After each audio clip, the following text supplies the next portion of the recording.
Hello everyone and welcome back to Moo Techie. It's wonderful to have all the dairy technologists and cheese enthusiasts with us for another class. This is a continuation of Class 10 in our Cheese Technology series, where we are taking a deep dive into the world of cheddar cheese. In this session, we will explore the fascinating changes that happen during ripening, how cheese yield is calculated, the materials used for packaging, how cheese is judged and graded, and finally, the various defects that can occur and how to prevent them. Let's begin by looking at the changes that occur during the ripening process. The development of flavor is one of the most important changes. A young green cheese has a mild acidic taste and aroma. The intensity of this flavor increases significantly as the ripening period progresses. The complex aroma arises from a variety of volatile compounds, including diacetyl, esters, fatty acids, aldehydes, ketones, alcohols, amines, hydrogen sulfide, and even ammonia.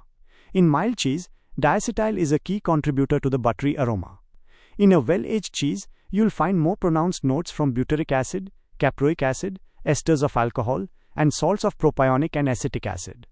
In very old cheese, the presence of ammonia and hydrogen sulfide can become quite noticeable.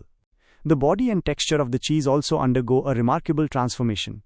A ripened cheddar cheese is slightly hard, having gradually changed from a rubbery and coarse consistency in its youth to a mellow and waxy texture. A properly cured cheese will have a fairly close and smooth texture without any grittiness. These changes are driven by complex biochemical processes. The main changes occur to the protein, fat, and lactose in the cheese. Lactose is broken down into lactic acid, acetic acid, propionic acid, and carbon dioxide. About 25% of the protein is broken down into soluble proteins, which greatly contributes to the flavor and texture.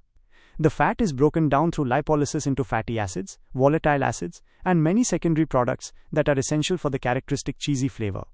Microbiological changes are equally crucial. A variety of internal and surface molds and bacteria are responsible for developing these extra complex flavors. The bacterial population changes both in numbers and in species throughout the ripening period. Due to the low moisture content and close texture of cheddar, there is a steady change in the dominant bacteria from streptococci to lactobacilli. It is primarily the lactobacilli that provide the deep developed flavors in aged cheese. Now let's talk about cheese yield, which is a critical economic factor. Yield can be calculated using a formula, y equals f plus c times n. In this formula, y is the yield in kilograms of cheese per 100 kilograms of milk. F is the kilograms of fat per 100 kilograms of milk. C is the kilograms of casein per 100 kilograms of milk. N is a constant. It is 1.630 for green, unripened cheese and 1.555 for ripened cheese, accounting for the weight loss during aging. Once the cheese is made, it must be packaged. Packaging materials serve several functions. They protect the cheese from physical damage, prevent moisture loss, and guard against contamination and the growth of mold. Common materials used include paper, vegetable parchment, aluminum foil, and various plastics like polyethylene, polypropylene, cellophane, polyvinyl chloride, polystyrene, polyester, polyamide, and laminates such as cryovac and saran. Cheese is commonly packaged in lacquered cans, pouches, bags, glass jars, cups, and tubs. Film packaging offers many advantages, including flexibility, transparency, and good barrier properties. Judging and grading cheese is a precise art. It is typically scored out of 100 points across 4 attributes. Flavor and aroma are the most important, carrying 45 points. Body and texture are next with 30 points.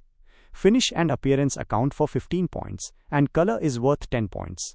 For a high score, the color should be uniform, ranging from light amber to ivory, and not artificially colored. The appearance should feature a smooth, unbroken rind that is neat, clean, and attractive. The body should be slightly elastic, firm, smooth, and waxy, breaking slowly.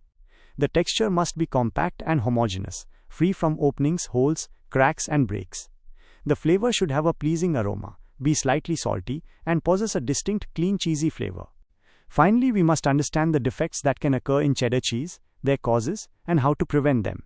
Defects are categorized into 5 areas: color, finish and appearance, body, texture, and flavor.